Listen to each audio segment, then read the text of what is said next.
എല്ലാവർക്കും നമസ്കാരം. ഇന്ന് ശുക്രൻ എന്ന ഗ്രഹത്തെപ്പറ്റിയാണ് പറയാൻ പോകുന്നത്. ശുക്രനെ കൊണ്ട് നമ്മൾ ചിന്തിക്കുന്ന കാര്യങ്ങൾ എന്തൊക്കെയാണ്? സമ്പദ്വാഹന വസ്ത്രഭൂഷണ ദ്രവ്യാണി ത്രൗരത്രികം ഭാര്യാസൗഖ്യം മദനപുഷ്പ വ്യാപാര ശയ്യാലയാൽ.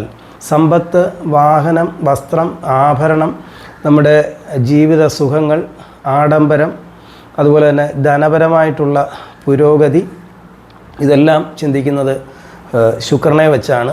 അതായത് ലൗകികമായ എല്ലാ കാര്യങ്ങളും, എല്ലാ സുഖങ്ങൾ, ഭോഗസുഖങ്ങൾ, ഇതെല്ലാം ശുക്രനെ വെച്ചാണ് നമ്മൾ ചിന്തിക്കുന്നത്. അപ്പോൾ ശുക്രൻ നല്ല സ്ഥാനത്ത് നിൽക്കേണ്ടത് ഗ്രഹനില അനുസരിച്ച് ഒരു വ്യക്തിയുടെ ആവശ്യമാണ്. അത് ദോഷസ്ഥാനത്ത് പോയി കഴിഞ്ഞാൽ അതുപോലുള്ള പ്രശ്നങ്ങൾ, ധനപരമായിട്ടുള്ള നഷ്ടങ്ങൾ, അതുപോലെ തന്നെ ഒരു വാഹനമുണ്ടെങ്കിൽ അതെന്നും പണിയായിരിക്കും. അതുപോലെ തന്നെ നമ്മൾ സ്വന്തമായിട്ട് വീടുണ്ടെങ്കിൽ ആ വീട് കൊടുത്തിട്ട് മറ്റൊരു വാടക വീട്ടിലേക്ക് പോകേണ്ടതായി വരാം.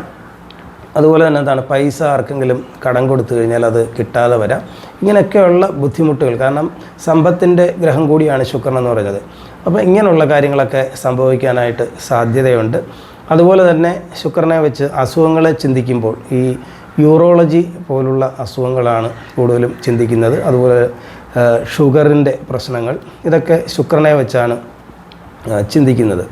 ഞാൻ മുമ്പൊരു വീഡിയോയിൽ ഈ നിസർഗ ദശാകാലം എന്നും പറഞ്ഞൊരു ദശാകാലത്തെക്കുറിച്ച് പറഞ്ഞിരുന്നു. അതായത് എല്ലാ മനുഷ്യർക്കും ഈ ദശാകാലം ഒരുപോലായിരിക്കും വരുന്നത്. അത് നക്ഷത്രവുമായിട്ട് ഒരു ബന്ധമില്ലാത്ത ഒരു ദശാകാലമാണ്. അത് ജ്യോതിഷത്തിൽ പറയുന്നത് അങ്ങനെയാണ്. കാരണം ഒരു ആൾ ജനിച്ചു കഴിഞ്ഞാൽ അത് ജനനം മുതൽ മരണം വരെ എല്ലാ പേർക്കും, സ്ത്രീ ആയാലും പുരുഷനായാലും, ഒരേ ദശാകാലമായിരിക്കും. അത് ചന്ദ്രദശയിൽ തുടങ്ങി ശനിദശയിൽ അവസാനിക്കും.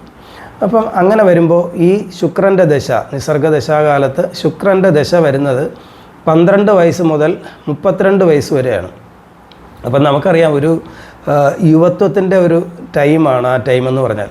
അപ്പോൾ അതിന് ശേഷം നമുക്ക് ആ 12 വയസ്സിനും 32 വയസ്സിനും അകത്ത് നമുക്ക് വിവാഹം പോലുള്ള കാര്യങ്ങളൊക്കെ നടക്കാം. അപ്പം വിവാഹത്തിൻ്റെയൊക്കെ ഗ്രഹമാണ് ശുക്രൻ എന്ന് പറഞ്ഞാൽ, അല്ലെങ്കിൽ വിവാഹത്തിൻ്റെ കാരകനാണ് ശുക്രൻ എന്ന് പറഞ്ഞാൽ.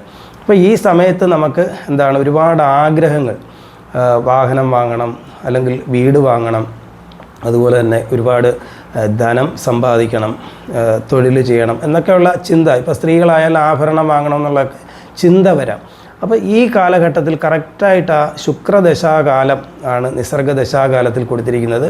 അതായത് ആ ശുക്രൻ്റെ കാരകത്വങ്ങളാണ് കൂടുതലും ആ ദശാകാലത്ത് വരുന്നത്. അതുകൊണ്ട് എന്തായാലും ഒരു ഗ്രഹനിലയിൽ ഏറ്റവും പ്രധാനമാണ് ശുക്രൻ നല്ല രീതിയിൽ നിൽക്കുക എന്നുള്ളത്. എല്ലാവർക്കും നമസ്കാരം. അടുത്ത് മറ്റൊരു വീഡിയോ ആയിട്ട് കണ്ടുമുട്ടാം.